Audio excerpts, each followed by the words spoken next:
رسول خدا آفتاب ہدایت، سلام علیکہ سلام علیکہ۔ الحمد للہ وکفا وسلام علی عباده الذین اصطفى، اما بعد فاعوذ باللہ من الشیطان الرجیم، بسم اللہ الرحمن الرحیم۔ یوم لا ينفع مال ولا بنون الا من اتى اللہ بقلب سلیم۔ وقال اللہ تبارک وتعالی: یا ایہا الذین آمنوا اتقوا اللہ وکونوا مع الصادقین۔ صدق اللہ العظیم۔ قال النبی صلی اللہ علیہ وسلم: ان اللہ لا ينظر الى صورکم واموالکم ولكن ينظر الى قلوبکم واعمالکم۔ وقال علیہ الصلاة والسلام: سائل العلماء جالس الحکماء جالس الكبراء خالط الحکماء، او کما قال النبی صلی اللہ علیہ وسلم۔ اللہم صل علی سیدنا محمد وعلی آل سیدنا محمد وبارک وسلم۔ اللہم صل علی سیدنا محمد وعلی آل سیدنا محمد وبارک وسلم۔ اللہم صل علی سیدنا محمد وعلی آل سیدنا محمد وبارک وسلم۔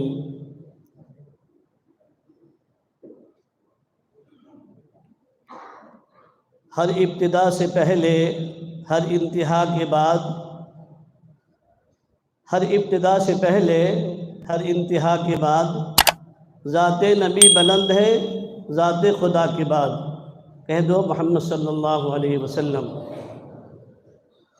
دنیا میں احترام کے قابل ہیں جتنے لوگ، دنیا میں جتنے احترام کے قابل ہیں لوگ، میں سب کو مانتا ہوں مگر مصطفیٰ کے بعد صلی اللہ علیہ وسلم۔ انجام اس کے ہاتھ ہے، آغاز کر کے دیکھ، انجام اس کے ہاتھ ہے، آغاز کر کے دیکھ، بھیگے ہوئے پروں سے پرواز کر کے دیکھ۔ قابل تکریم معزز علماء کرام، بزرگان محترم، عمائدین ملت، نوجوانان اسلام، اور میرے دینی بھائیوں،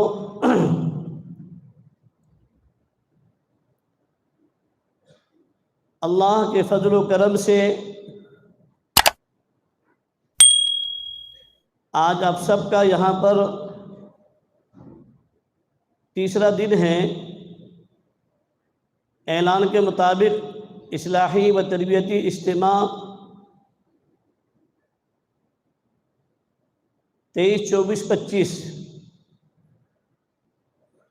تو تاریخ متعینہ کے مطابق یہ سہروزہ جو اصلاحی اجتماع تھا، آج اس کا یہ تیسرا دن ہے، اور آپ سب سے یہ درخواست ہے کہ بس ایک دو مجالس رہ گئی ہے، دعا فرمائے اللہ تبارک و تعالی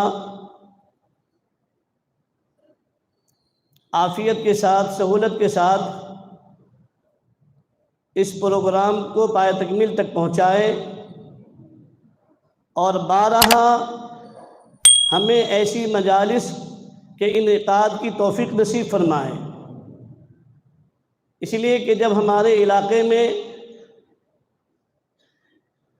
ایسے ایسے جبال العلم اور اہل علم اور اہل دل کا آنا ہوگا، تو یقیناً اللہ کی ذات سے امید ہے کہ ہمارے جو اس جنوبی ہند کے اندر، خصوصاً دکشن کرناٹک اور دکشن مہاراشٹر، کیا بلکہ اللہ تبارک و تعالیٰ سارے عالم کے اندر جو اس وقت میں ظلم و تشدد کی ہوا بھی شدت کے ساتھ میں چل رہی ہے، اور اس سے کہیں زیادہ جو ہم سب کے اعمال بد ہیں، جس ہمارے اعمال بد کی وجہ سے اللہ رب العزت ہم سب سے ناراض ہیں اور یہ زمین ہم سب پر تنگ ہو رہی ہے، یہ ہمارے بدعمالی کی وجہ سے۔ اس لیے کہ قرآن کریم میں اللہ رب العزت نے اعلان کیا ہے وَمَا أَصَابَكُم مِّن مُّصِيبَةٍ فَبِمَا كَسَبَتْ أَيْدِيكُمْ وَيَعْفُو عَن كَثِيرٍ۔ آپ سب اہل علم ہیں، جانتے ہیں اس بارے میں۔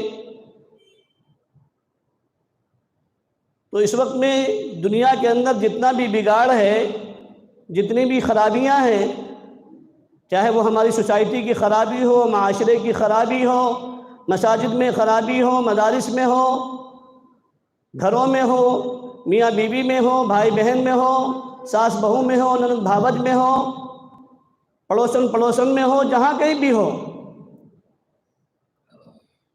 ان تمام بگاڑ کی وجوہات اور بنیاد میرے بھائیوں یہ ہم سب کے دل کے بگاڑ کی بنیاد ہے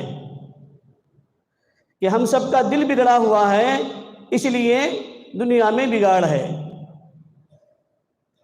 اگر ہمارا دل بنا ہوتا تو دوستو ہم اپنی ماں کے لیے اچھی اولاد ہوتے، اچھے بیٹے ہوتے، اپنی بہن کے لیے اچھے بھائی ہوتے، اپنی بیوی کے لیے اچھے شوہر ہوتے، اپنے پڑوسی کے لیے اچھے پڑوسی ہوتے۔ ایسے انسان ہم ہوتے جیسے انسان سرکار دو جہاں صلی اللہ علیہ وسلم نے اپنی صحبت بابرکت میں ایک صحابی کو بنا دیا تھا۔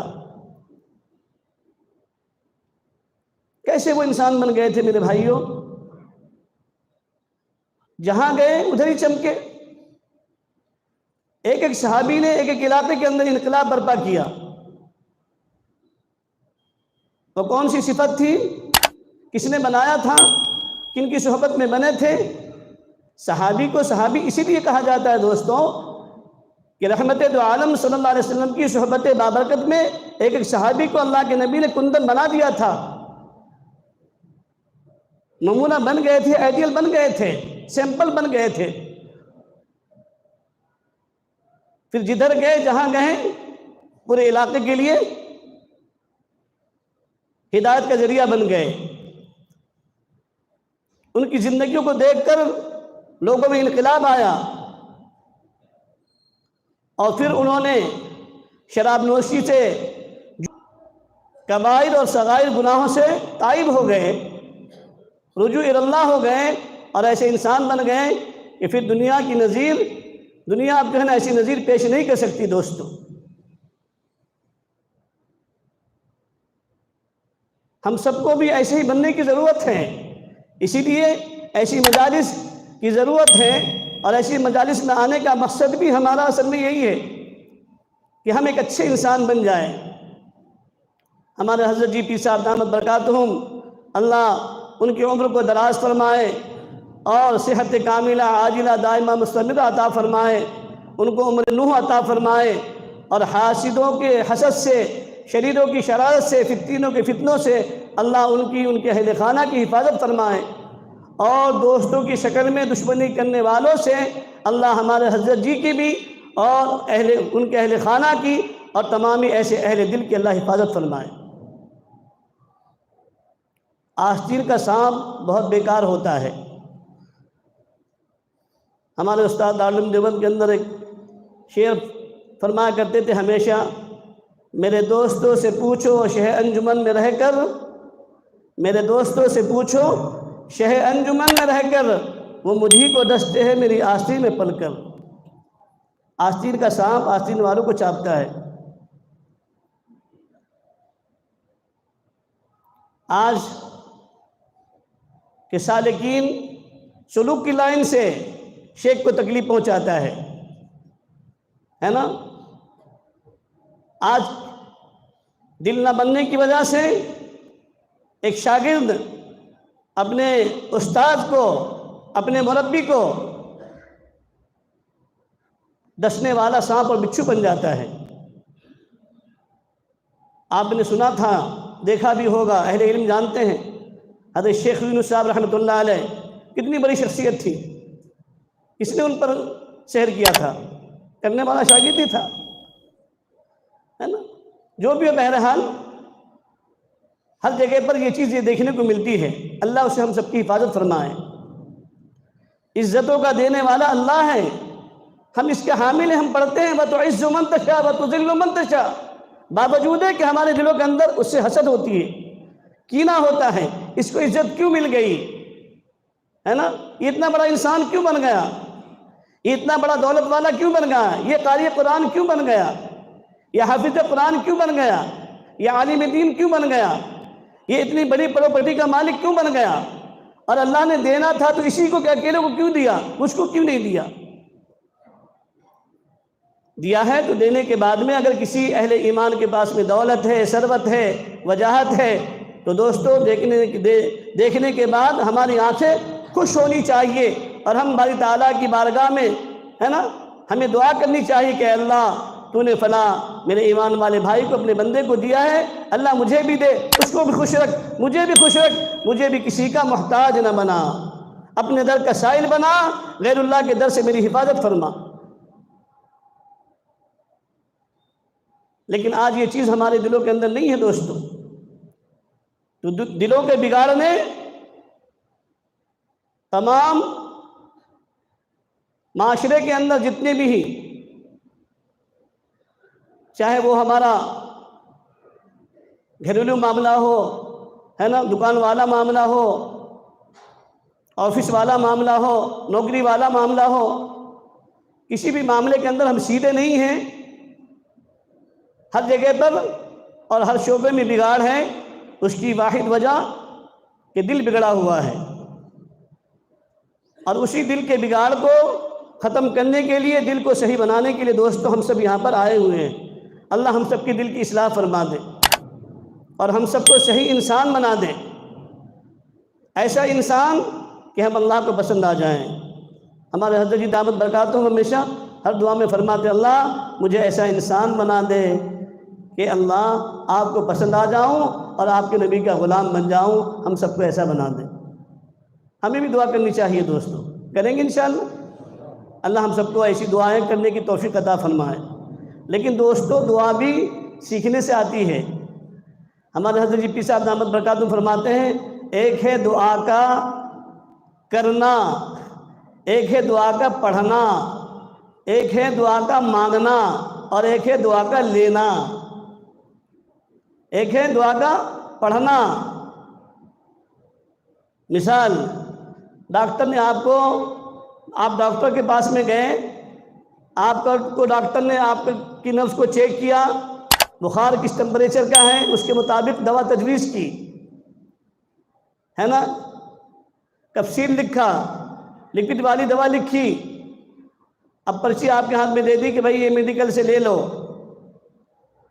اب اس کو آپ لے آئے، جیب میں رکھ دیے اور بار بار پڑھ رہے نکال کر۔ پڑھنے سے شفا ملے گی؟ دوا کے نام پڑھنے سے شفا ملے گی کیا؟ نہیں ملے گی دوستو۔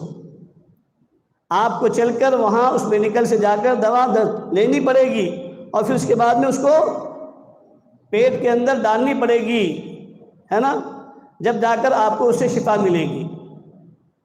تو صرف پڑھنے سے کام نہیں چلتا، بلکہ دل سے جب دعا مانگی جاتی ہے نا، دل سے جو بات نکلتی ہے اثر رکھتی ہے، پر نہیں طاقت پرواز مگر رکھتی ہے۔ تو دعا تو اصل میں دل کا نام ہے کہ دل سے دعا مانگی جائے، ہے نا۔ تو ایک ہے دعا کا صرف پڑھنا فائدہ مند نہیں ہے، پڑھا بھی جا رہا ہو اور ساتھ ساتھ میں استحضار بھی ہو، لجاجت بھی ہو، کیفیات بھی ہو، تو اللہ کو ایسا ہاتھ، ایسا سائل محبوب ہے۔ اور دیکھو دوستوں، سائل فقیر کبھی محروم نہیں ہوتا، کبھی بھوکا نہیں مرتا ہے کیا؟ آپ نے دیکھا کبھی کسی فقیر کو بھوکا مرتے ہوئے؟ کبھی کسی فقیر کے بارے میں سنا ہے کہ بھائی وہ بھوکا مر گیا فقیر؟ نہیں، مانگنے والا کبھی محروم نہیں ہوتا، اور مانگنے والا کبھی جو ہے نا بھوکا نہیں مرتا، اللہ اس کی لاج رکھتے ہیں۔ تو جب بندے کی لاج رکھتے ہیں کہ آنے والے فقیر کو اپنے در سے کچھ نہ کچھ دے دیتے ہیں، لیکن مانگنے والے کا آپ نے رنگ روپ دیکھا ہے کہ نہیں دیکھا ہے؟ جب مانگنے والا آپ کے در پر آتا ہے تو کس انداز سے مانگتا ہے؟ آپ کی تعریفیں کرتا ہے، کہتا او بھائی آپ سخی، آپ کے باپ سخی، آپ کے دادا سخی، آپ کے پردادا سخی، یہ تو سخیوں کا دروازہ ہے، داتاؤں کا دروازہ ہے۔ دیکھو بھائی میں جب بھی آیا ہوں نا کبھی آپ کے در سے خالی نہیں گیا ہوں، ہے نا، کبھی آپ کے در سے خالی نہیں گیا ہوں۔ تو جب سامنے والا اس سائل کی صدا کو سنتا ہے اور پھر تعریف کے بعد دیگر ہے تو اس کے دل میں بھی محبت آتی ہے کہ نہیں بھائی یہ سچا فقیر ہے، سچا سائل ہے، اور یہ کہہ رہا ہے کہ میں نے تمہارے باپ سخی، دادا سخی، فلاں سخی، اس کا مطلب ہے کہ پرانا سائل ہے اور یہ ہماری تعریفیں بیان کر رہا ہے، یا یہ کہ اگرچہ نیا ہے لیکن اس نے ہمارے باپ داداؤں کی تعریفیں اور یہ بات سنی ہوگی، اس لیے یہ ہمارے دروازے پر آ کر ایسی صدا لگا رہا ہے نا دوستو۔ تو جب ایسی صدا لگاتا ہے تو کوئی انسان ایسا بے رحم ہوتا ہے جو اپنی جھولی کو نہیں وسیع کرتا ہے نا، اپنے جیب کو وسیع کرتا ہے، جیب میں ہاتھ ڈالتا ہے اور اس کا تعاون کرتا ہے، اس کی مدد کر دیتا ہے، خالی ہاتھ واپس نہیں جانے دیتا دوستو۔ لیکن مانگنے والا سچا طالب ہونا چاہیے۔ اللہ ہمیں بھی اپنے در سے لینے والا بنا دے اور سچا لینے والا بنائے، سچا عاشق بنائے۔ وہ ایک واقعہ بھی لکھا ہے نا سائل کے تعلق سے، ہمارے حضرت جی ہمیشہ فرمایا کرتے ہیں دعا کے اندر کہ ایک وہ نابینا فقیر، نابینا سائل کٹورا لیے ہوئے جا رہا تھا اور جاتے جاتے ایک دروازے پر پہنچا، دستک دے رہا ہے، او بھائی، او بابا، فقیر حاضر ہیں، کبھی تمہارے در سے خالی نہیں گیا ہوں، کچھ نہ کچھ میری جھولی میں ڈال دو۔ کافی دیر ہو رہی تھی، آواز لگا رہا تھا۔ ایک بینا انسان نے دیکھا کہ یہ نابینا فقیر کافی دیر سے کھڑا ہوا ہے، وہ آیا اس کے قریب، کہا کہ بابا کیا بات ہے؟ کہا کہ بھائی دیکھو کس بخیل کا دروازہ ہے، اتنی دیر ہو گئی میں صدا لگا رہا ہوں، نہ بخیل یہ کہتا کہ معاف کر دو چلے جاؤ بعد میں آ جانا، اور نہیں بھیگ دیتا ہے۔ تو اس بینا انسان نے کہا او نابینا بابا فقیر، نابینا سائل، یہ کسی انسان کا در نہیں ہے، یہ تو اللہ کا در ہے، یہ اللہ کا گھر ہے، اللہ کی مسجد ہے۔ اس فقیر نے جب یہ بات سنی اس نے اپنا پیالہ توڑ دیا اور کہا اے خالق کائنات، دنیا کے دروازوں سے بھیک مانگتے مانگتے اب آپ کے دروازے پر آ گیا ہوں، اب اپنے پیالے کو توڑ دیتا ہوں، اب اس کے بعد بھیک نہیں مانگوں گا، جب مجھے لینا ہے تو تیرے در سے لوں گا، اب اگر مجھے لینا ہے تو تیرے ہی در سے لوں گا، کسی اور کے دروازے پر نہیں جاؤں گا۔ ہمارے حضرت جی فرماتے ہیں اللہ ہم بھی اپنے نفس و شیطان کے پیالے کو ایسے توڑ کر آپ کے گھر پر آ پڑے ہیں، تو اللہ آپ ہم پر رحم فرما دیجئے اور ہمیں محروم خالی ہاتھ واپس نہ لوٹائیے، ہمیں خالی ہاتھ واپس نہ لوٹائیے۔ اللہ ہم سب کی لاج رکھیں گے انشاءاللہ، لیکن جب طلب صادق ہو کر آئیں گے اور اللہ سے مانگیں گے، فریاد کریں گے، تب جا کر ملے گی دوستو یہ چیز، ہے نا۔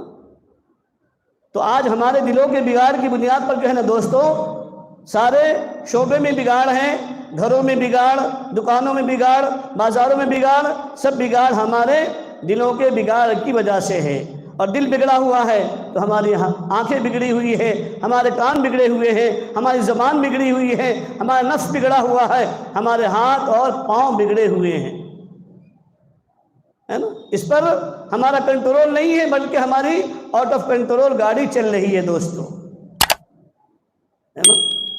ایک بزرگ مثال دیا کرتے تھے کہ بڑی آپ فارچونر گاڑی لائے، BMW گاڑی لے کر کے آئے، نئی گاڑی ہے، آپ گاڑی لے کر چکوڑی کی سڑک پر نکلیں اور سامنے ماں آ جائے اور اس گاڑی میں بریک نہ ہو اور سامنے امی آ جائے، بہن آ جائے، تو کیا کریں گے آپ؟ کیا کریں گے؟ امی ہاں ہاں ہاں کریں گی وہاں سے، تو کیا آپ روک لیں گے اس کو؟ روکیں گے؟ نہیں رک سکتی گاڑی، اس لیے کہ اس کے اندر بریک ہی نہیں ہے نا۔ تو وہ گاڑی بلا چو چلا کے جو ہے نا کہاں جائے گی؟ آپ کی والدہ کے، آپ کی بہن کے، آپ کے جسم پر جو ہے نا، یہاں تک کہ اس کو قبرستان پہنچا دے گی، تو آج ہماری زندگی کے اندر بریک نہیں ہے، اس لیے ہماری آنکھ آزاد ہیں، جہاں چاہتے ہم دیکھتے ہیں، ہمارے کان آزاد ہیں، جو چاہتے ہم سنتے ہیں، ہے نا، ہمارا ہاتھ آزاد ہے، ہم جو چاہتے ہیں کسی کو تکلیف پہنچا دیتے ہیں اپنے ہاتھوں کے ذریعے سے، ہماری زبان آزاد ہے، ہم جو چاہتے ہیں اپنی زبان سے، ہے نا، نہ جانے کتنے کے دلوں کو زخمی کر رہے ہوتے ہیں دوستو۔ حالانکہ اللہ رب العزت نے قرآن کریم میں فرمایا ما یلفظ من قول الا لدیہ رقیب عتید، ما یلفظ من قول الا لدیہ رقیب عتید، تمہاری زبان کا ایک ایک بول لکھا جا رہا ہے بھائی تعالیٰ کی بارگاہ میں۔ زبان اللہ نے یوں ہی نہیں دی ہے، کسی پر جس پر چاہو تہمت لگاؤ، جس پر چاہو الزام لگاؤ، جس کے بارے میں چاہو غیبتیں کرو، جس کے بارے میں چاہو بدگمانی کرو، جس کے بارے میں چاہو، ہے نا، جو دل میں آتا ہے وہ آج ہم کر ڈالتے ہیں۔ نہ اپنی آخرت کا احساس، نہ اللہ کے سامنے اپنی زندگی کے کارگزاری دینے کا احساس، کوئی احساس ہمیں ہے ہی نہیں ہے، اس لیے کہ ہم سب کیا ہیں، آؤٹ آف کنٹرول ہیں، ہے نا۔ تو اللہ والے اس لیے کہتے کہ نہیں، کنٹرول میں آ جاؤ، کنٹرول میں آؤ گے تو تمہاری زندگی کی گاڑی بیلنس، زندگی کی گاڑی کی بیلنس برقرار رہے گی اور توازن کے ساتھ میں چلے گی۔ تو اللہ رب العزت نے قرآن کریم میں فرمایا یوم لا ينفع مال ولا بنون الا من اتى اللہ بقلب سلیم۔ اللہ تعالیٰ نے اس آیت کے اندر دو چیزوں کی نفی کی ہے اور تیسری چیز کے بارے میں اللہ نے مطالبہ کیا ہے۔ دو چیزیں کون کون سی ہیں، کس کے بارے میں اللہ نے نفی کی ہے؟ مال اور اولاد۔ یوم لا ينفع مال ولا بنون الا من اتى اللہ بقلب سلیم، کہ اس دن، کسی دن، قیامت کے دن انسان کو نہ اس کا مال کام آئے گا اور نہ ہی اس کی اولاد کام آئے گی۔ کیوں؟ حالانکہ مال بھی تو مستحسن ہے کہ نہیں ہے؟ اگر مال نہ ہو تو پھر یہ دنیا کا نظام کیسے چلے گا دوستو؟ یہ اتنی بڑی مساجد، اتنی بڑی مسجد، اتنے سارے جو ہے نا دنیا کے اندر مساجدیں ہیں، اپنے ملک میں لاکھوں مساجد ہیں، لاکھوں مدارس ہیں، ہے نا، لاکھوں بیوائیں ہیں، یتیم غربا ہیں، تو پھر ان کا نظام کیسے چلے گا؟ پھر اللہ نے زکوٰۃ کا حکم نازل کیا، کیوں کیا نازل؟ اگر مال مستحسن نہ ہوتا، مباح نہ ہوتا، تو پھر اللہ نے زکوٰۃ ہم پر فرض نہ کیے ہوتے۔ لیکن یہاں پر اہل علم سب جانتے ہیں کیوں اللہ تعالیٰ نے کہا کہ ایسا مال، کہ جو مال عیاشی پر، نفس پرستی پر، ظلم و تشدد پر اتار دے، ایسے مال سے اللہ کے نبی نے بھی پناہ مانگی ہے اور وہ اس مال کی اللہ تعالیٰ نے نفی کی ہے۔ اس لیے کہ مال جب ہوتا ہے نا انسان کے اندر، تو مثلا مشہور ہے نا اپنے یہاں کہ مال آتا ہے تو تال آتی ہے، مال آیا تو تال آیا۔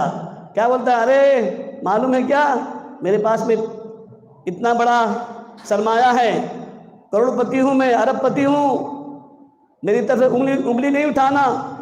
اگر کوئی بات اس کے مخالفت میں آ رہی ہو اور یہ انسان حق بات بولنا چاہ رہا ہو، مسجد کے امام صاحب اگر حق بات بول دے تو اس کو کڑوی لگ جاتی ہے۔ وہ کہتا ہے اچھا میں مال والا ہوں اور میں مدرسے کا چیئرمین ہوں، میں مسجد کا متولی ہوں، اور تم نے مجھے حق بات کہہ دی، ایسی بات کہہ دی ہے۔ وہ اپنے لیے حق بات سننا گوارا نہیں کرتا، ہے نا۔ یہ مال کا نشہ ہے نا، مال کے نشے کی بنیاد پر جو ہے نا، جب انسان عیش پرست اور نفس پرست ہو جاتا ہے اور حق کو حق نہیں سمجھتا، باطل کو باطل نہیں سمجھتا، اس مال کی اللہ تعالیٰ نے نفی کی ہے۔ اور مال سے انسان کا سب کام نہیں ہوتا۔ مال ہے، انسان مال کے ذریعے سے چشمہ خرید سکتا ہے، آنکھوں کی بینائی نہیں خرید سکتا۔ مال انسان کے پاس میں ہے، کتابیں خرید سکتا ہے، علم نہیں خرید سکتا۔ مال انسان کے پاس میں ہے، خضاب خرید سکتا ہے، شباب نہیں خرید سکتا۔ دوستو جوانی آ سکتی ہے، مال ہے آپ کے پاس میں، ٹھیک ہے، آپ نے مہندی لگا لی، کالا خضاب لگا لیا، اپنے بڑھاپے کو چھپا لیا، لیکن شبابیت آ سکتی ہے کیا؟ وہ مثل مشہور ہے نا اپنے یہاں، اب پیٹ میں، منہ میں دانت نہیں، پیٹ میں ہاتھ نہیں، اب کس کام کا ہے بیچارہ بڈھا؟ اب تو اسی کام کا کہ بھائی مسجد میں بیٹھ کر اللہ اللہ کرے، اپنا بیوی کے حقوق ادا کر سکتا، نہ بچوں کے حقوق کو صحیح طریقے سے ادا کر سکتا۔ تو مال سے انسان کے سب کام نہیں ہوتے، ہے نا؟ مال سے انسان کتابیں خرید سکتا ہے، علم نہیں خرید سکتا، اینک خرید سکتا ہے لیکن بینائی نہیں خرید سکتا، مال سے انسان دوا خرید سکتا ہے لیکن صحت نہیں خرید سکتا، مال سے انسان لباس تو خرید سکتا ہے لیکن خوبصورتی نہیں خرید سکتا، ہے نا؟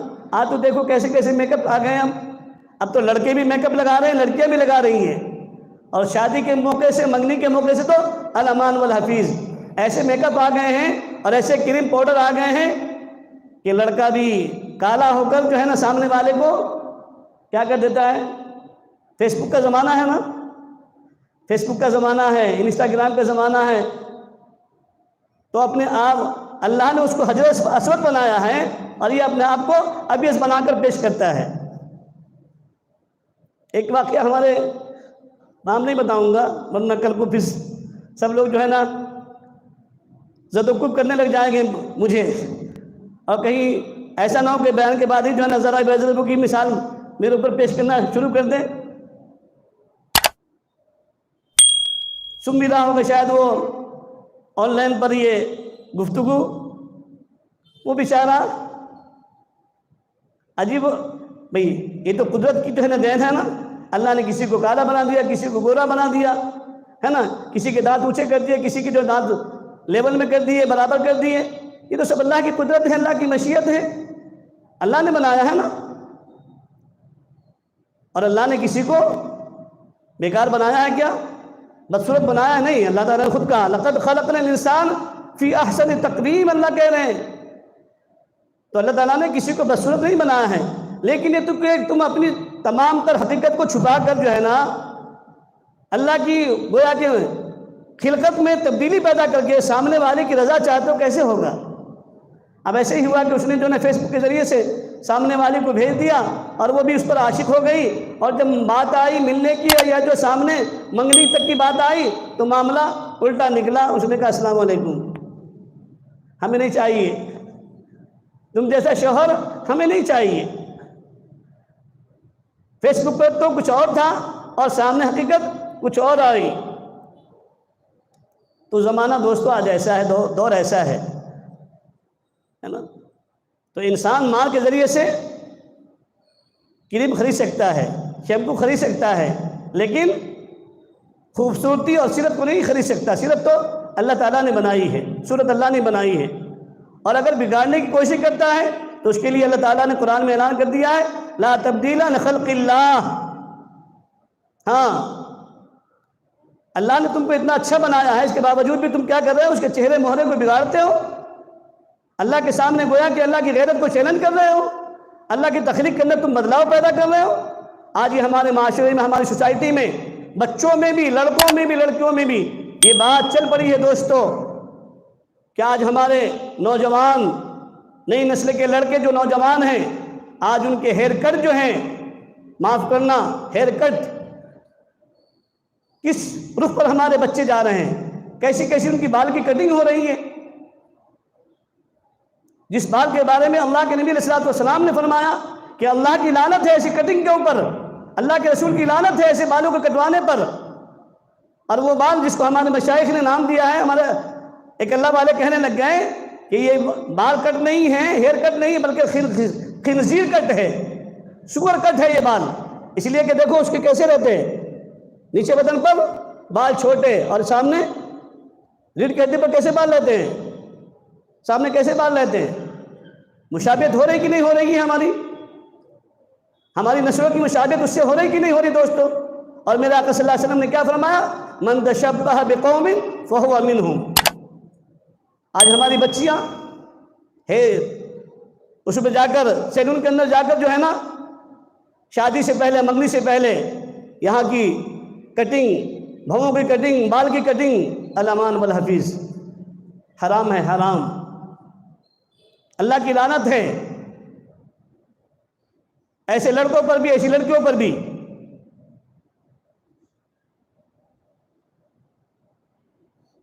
معاشرہ ہمارا کہاں چلا گیا؟ ہماری سوسائٹی میں انقلاب آنا چاہیے تھا۔ ہم دن بدن جو ہے نا ہمارے نبی صلی اللہ علیہ وسلم کی تہذیب ہمارے آقا صلی اللہ علیہ وسلم کا کلچر آج ایمان والوں کو پسند نہیں ہے دوستوں، پھر آپ خود فیصلہ کریں کہ اللہ کی رحمت ہماری طرف کیسے متوجہ ہوگی۔ جس نبی رحمت کے صدقے میں اللہ تعالیٰ نے ساری کائنات کو بنایا، اور ہماری بخشش کا مسئلہ بھی، نجات کا دار و مدار بھی نبی علیہ الصلوۃ والسلام پر موقوف ہے، ہم انہی کی کلچر کو چھوڑ کر، ان کی تہذیب کو چھوڑ کر آج ہم یورپ کی تہذیب، یورپ کے کلچر کو اپنانے والے بن گئے ہیں، اور پھر ہم کہتے ہیں کہ ہم مسلمان ہیں، ہم نبی صلی اللہ علیہ وسلم کے امتی ہیں۔ ایک بار نہیں، سب بار ہمیں سوچنا چاہیے، اور اگر ہمارے گھروں میں، ہماری زندگیوں میں یہ چیزیں ہیں تو اس سے تائب ہونا چاہیے، اپنی نئی نسل کو سمجھانا چاہیے، ایسے والدین کو اپنی ایسے اولادوں کو زجر توبیخ کرنا چاہیے، ڈانٹنا چاہیے نہیں بلکہ مارنا چاہیے، گھر سے نکالنا چاہیے۔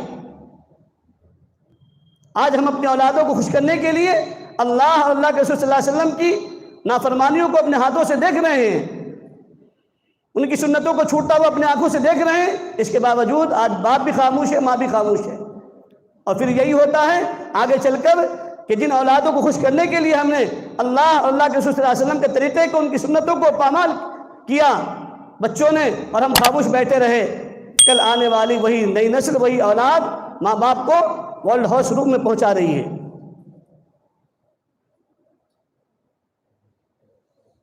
اچھے اچھے گھروں کے اندر، دیندار گھرانے میں بھی جب شادی کا موقع آتا ہے، رسم کا موقع آتا ہے، منگنی کا موقع آتا ہے، ساری سنتیں، سارے جو ہے نا فرائض داؤ پر لگ جاتے ہیں اور کوئی افسوس نہیں ہوتا۔ اور پھر ہمارا نظریہ کیا ہوتا ہے، ہماری بات اور ہمارا اظہار خیال اور پھر ہماری جرت، ہم کیا کہتے ہیں، شادی بار بار نہیں ہوتی، ایک بار ہوتی ہے۔ تو شادی بار بار نہیں ہوتی، یقین نہیں ہوتی، لیکن کیا اللہ کے نبی صلی اللہ علیہ وسلم کی سنتوں کو اور شریعت کو پامال کر رہے ہیں، اور آپ بے شرم ہو کر پھر یہ کہہ رہے ہیں کہ ہم مسلمان ہیں، اور پھر اپنی جو ہے نا آنے والی جس شادی کے اندر نبی کی سنت ترک ہوئی، اللہ کا حکم پامال ہوا، آپ پھر اس شادی کے اندر ہونے والی اولاد کے بارے میں فرما بردار کو امیدوار ہیں؟ کیسے ہو سکتا ہے یہ شادی میں نبی کی سنت ترک ہوئی ہو، فرض داؤ پر لگے ہوں، نمازیں ترک ہوئی ہو، اور پھر ہم چاہیں کہ نہیں اب اس سنت کے زندہ کرنے کے بعد میں جو ہے نا ہماری اولاد بایزید بستامی نکل جائے، جنید بغدادی پیدا ہو جائے، رابعہ بصریہ آ جائے؟ نہیں ہو سکتا۔ رابعہ بصریہ، جنید بغدادی اولاد اگر آپ چاہتے ہیں تو آپ کو پہلے ویسا جنید بغدادی جیسا باپ بننا پڑے گا، جنید بغدادی جیسی ماں تھی ان کی ویسا ان کو ماں بننا پڑے گا۔ خواجہ اجمیری علیہ الرحمہ کی ماں کیسی تھی؟ خواجہ اجمیری کے والد کیسے تھے؟ مولانا الیاس صاحب رحمۃ اللہ علیہ کے والد کیسے تھے؟ ان کی والدہ کیسی تھی؟ دوستو ہم ان کی ہسٹری کو تو پڑھیں، ان کی تاریخ کو تو پڑھیں۔ ہم تمنا اچھی ہے، بہت اچھی بات ہونی بھی چاہیے۔ ہمارے حضرت جی پیر صاحب احمد برکاتہم فرما رہے تھے، ایک واقعہ لکھا انہوں نے اپنا، ایک سفر میں جا رہا تھا اور ایروپلین سے جا رہا تھا، بازو میں ایک کرسچن خاتون بیٹھی تھی اور چھوٹی سی معصوم بچی تھی جو صرف 1.5 یا پونے 2 سال کی رہی ہوگی، اور تھوڑا سا کھانا وہ خاتون اس بچی کو کھلانے کے لیے پلیٹ میں نکالی اور بالکل اس کا ملیدہ بنا کر اس کو کھلا رہی تھی، اور ہر لقمے پر اس بچے سے کہلواتی تھی بیٹا کہو تھینک یو، ایک لقمہ کھلاتی تھی اور پھر کیا کہتی تھی، بیٹا کہو تھینک یو۔ حضرت فرما رہے تھے کہ میں لکھتا رہا یہ خاتون اتنا سا کھانا کھلانے کے درمیان میں کتنی بار یہ لفظ ادا کرتی ہے، تو حضرت نے لکھا کہ میں کانوں سے سن کر بازو میں بیٹھا ہوا تھا، اس لیے میں لکھتا گیا، تھوڑا سا اس نے کھانا کھلایا، بمشکل 3 سے 4 چمچ رہا ہوگا وہ کھانا، چھوٹے چمچ سے، اتنی مقدار میں اس نے کھانا کھلاتے 70 مرتبہ تھینک یو کے لفظ اس بچے سے کہلوائے۔ اب جب وہ بچہ 70 مرتبہ ایک وقت کے کھانے پر یہ لفظ کو سنے گا تو کیا اس کے مائنڈ میں شکریہ کے الفاظ نہیں آئیں گے؟ کیا مسلمان آج کل کرتا ہے ایسا؟ اپنے بچوں کو تعلیم دیتے ہم کہ بیٹا جب تمہارے سامنے لقمہ آئے بسم اللہ پڑھ کر کھاؤ، دسترخوان بچھا لو، نبی کی سنت کے ساتھ میں جو ہے نا کھانا کھاؤ، اور کھانے کے بعد میں شکر ادا کرو، میں بھی کوئی چیز دوں تو دینے کے بعد میں کہو بیٹا کہو جزاک اللہ، چچا کوئی چیز دے دے تو کہو بیٹا جزاک اللہ، پھوپھا کوئی چیز دے دے تو کہو جزاک اللہ، دوست کوئی چیز دے تو کہو جزاک اللہ۔ کیا مائیں ہماری ترغیب دیتی ہیں؟ دیتی ہیں؟ ہمارے حضرت جی پی صاحب دامت برکاتہم اپنا واقعہ لکھتے ہیں، اور بیان بھی کیا تھا ملیشیا کی مجلس میں غالباً ایک مرتبہ، کہ میں صرف 2 یا پونے 2 سال کی عمر میں تھا، یا 1.5 سال کی عمر میں، والدہ حضرت کی اٹھتی تھی تہجد میں، تہجد پڑھ کر جو ہے نا دعا کرتی تھی سب کے لیے، سب کا نام لے لے کر دعا کرتی تھی، تو میں بھی اٹھ جایا کرتا تھا، اور جب میری امی میرا نام لے کر دعا کرتی تھی، اے اللہ میرے زلفی کو اولیاء کا امام بنانا، اے اللہ میرے زلفی کو وقت کے ولیوں کا سردار بنانا، اے اللہ میرے زلفی کو عالم با عمل بنانا، متقی بنانا، پرہیزگار بنانا، حافظ قرآن بنانا، عالم دین بنانا، اولیاء کا سردار بنانا۔ جب میں اپنی امی کی زبان سے یہ دعا سنتا تھا، آمین آمین کہتا اور خوش ہو کر سو جایا کرتا تھا۔ تو جب مائیں ایسی ہوں گی نیک سیرت، تو آنے والی نئی نسل بھی دوستوں ایسی ہوں گی، جن کی مائیں ایسی ہوں گی تو ان کی کوکھ میں تو ایسی اولاد پیدا ہوں گی نا۔ 3 سال کی عمر ہے، 3 سال کی عمر سے دوستوں کبھی حضور صلی اللہ علیہ وسلم کا نام بغیر وضو کے نہیں لیا ہے۔ حضرت کا خود کا واقعہ ہے، اور افشا نہیں کیے تھے، لکھے نہیں تھے، صرف کتاب میں لکھا تھا کہ ایک بچہ، اس کا واقعہ یہ ہے کہ وہ اسکول میں جاتا تھا نرسری کے اندر، اور ایک روز کا واقعہ یہ ہوا کہ جب اس کے ٹیچرز نے، استاد نے ہر ایک بچے سے پوچھا، بتاؤ بیٹے اپنے نبی کا نام کیا، نبی کا نام کیا؟ کسی نے بتایا کہ جس کو یاد نہیں تھا لکڑی کھائی، اس بچے کا نمبر آیا، تو اس بچے نے کہا کہ سر مجھے معلوم نہیں ہے، سر مجھے معلوم نہیں ہے، تو میں نے 2 لکڑی کھا لی ہے نا، 2 لکڑی اس بچے نے کھا لیا اور چلا گیا۔ پھر بعد میں جو ہے نا لنچ کے بعد میں آیا، کہا سر جی میں نبی کا نام بتاؤں؟ تو استاد نے کہا کہ اچھا، جب تم لکڑی کھا لی اور اب آیا پھر نام بتانے کے لیے، تو اس بچے نے کہا کہ سر جی جب آپ نے نبی کا نام پوچھا تھا تو اس وقت میں میرا وضو نہیں تھا، اور جب سے میں نے ہوش سنبھالی ہے میں نے کبھی نبی کا نام بغیر وضو کے نہیں لیا ہے۔ ان کے خلیفہ خاص، خادم خاص ملیشیا میں 2018 میں ملاقات ہوئی، بات کرتے کرتے ایک ہی روم میں تھے، خلفاء کو جو روم دیا جاتا تھا تو روم میں تھے، تو تذکرہ کر رہے تھے، مذاکرے میں بات آئی تو انہوں نے شیئر دیا، کہا کہ دیکھو یہ بات اگر میں کہوں تو حانث نہیں ہوں گا۔ اور حضرت جی نے پھر بعد میں جب میں نے حضرت جی سے اصرار کیا کہ حضرت یہ واقعہ جو آپ نے لکھا ہے اس کتاب کے اندر، چونکہ وہ حضرت کے کتب خانے میں رہتے تھے، ابھی گزشتہ سال ان کا انتقال بھی ہو گیا، حضرت کے وہ خلیفہ بھی تھے اور خادم خاص بھی، اور کتب خانہ کا پورا نظام سنبھالتے تھے۔ تو جب انہوں نے پوچھا حضرت سے کہ حضرت یہ واقعہ کس کا ہے، کہا بھائی کسی بچے کا ہے، سننے میں آیا ہے اس لیے میں نے لکھ دیا ہے۔ کہا کہ نہیں مجھے بالکل یقین نہیں، یہ واقعہ آپ ہی کا ہو سکتا ہے۔ کہا نہیں جی میرا نہیں ہے۔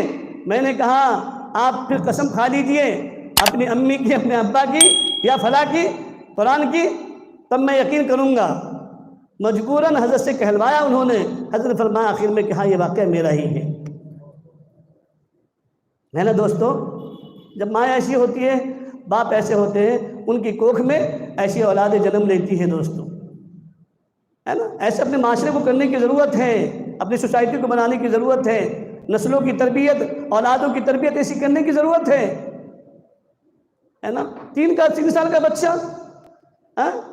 اور بغیر وضو کے نبی کا نام نہیں، اور 29 سال کی عمر میں 100 مرتبہ سرکار دو جہاں صلی اللہ علیہ وسلم کی زیارت، 99 مرتبہ باری تعالیٰ کی زیارت۔ یہ ان کے کمالات میں سے، دوستو کرامات میں سے ہے۔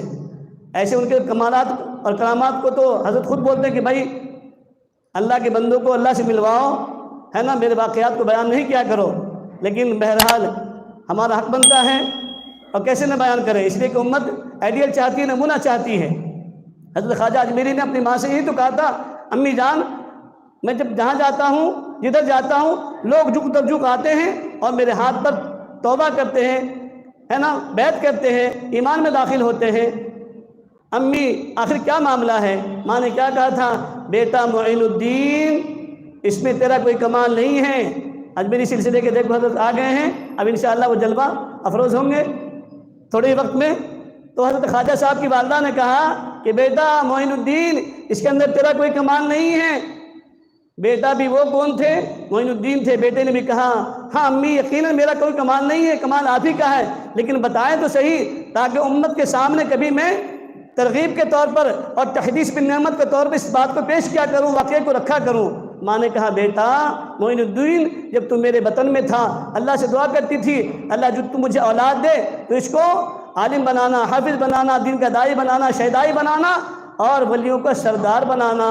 اور اے بیٹا معین الدین، جب تو پیدا ہو گیا تو جب بھی میں نے تجھے دودھ پلایا ہے بغیر وضو کیے ہوئے کبھی میں نے تجھے دودھ نہیں پلایا ہے۔ یہ اس وضو کے دودھ کا اثر ہے، یہ اس وضو کے دودھ کا اثر ہے کہ اللہ تعالیٰ نے تجھے اتنا بڑا وقت کا ولی بنایا، سردار بنایا۔ دوستوں، تو آج اپنی اولادوں کو، نسلوں کو ایسی تربیت کرنے کی ضرورت ہے۔ جب مائیں ایسی ہوں گی، باپ ایسے ہوں گے تو انشاءاللہ آنے والی ہماری نسل اور ہماری کوکھ میں انشاءاللہ ایسی اولادیں جنم لیں گی۔ اللہ رب العزت ہم سب کو ان باتوں پر عمل کرنے کی توفیق نصیب فرمائے۔ وآخر دعوانا ان الحمد للہ رب العالمین۔